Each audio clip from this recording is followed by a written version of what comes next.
Creo que podría ir a la tienda y comprar más pajillas. Pero estoy obligada a quedarme en casa y cuidar a esas gemelas débiles. Sé que estarán bien. Además, el profesor nunca se enterará. Está en su entrevista. Aquí en los laboratorios Maíz nos tomamos el maíz muy en serio. Y en serio nos encanta su trabajo. Oh, vaya, gracias.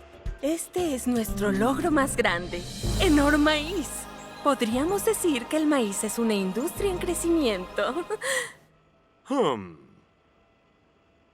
Es obligatorio decir el chiste en la entrevista.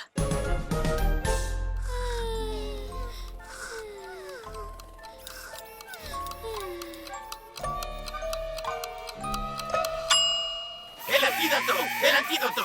¡El antídoto! ¡El antídoto! ¡El antídoto! ¡El antídoto! ¡El antídoto!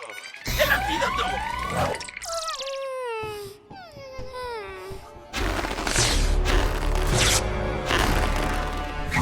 ¡El antídoto!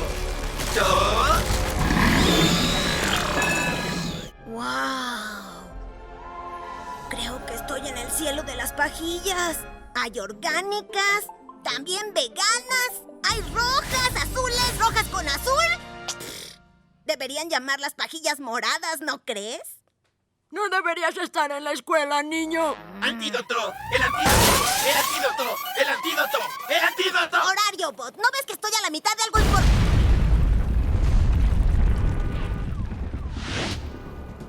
¿Burbuja? ¿Bombón?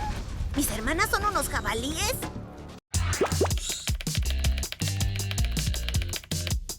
¡Unicornios y gatitos! ¿Cómo puedes resistirte, Raven?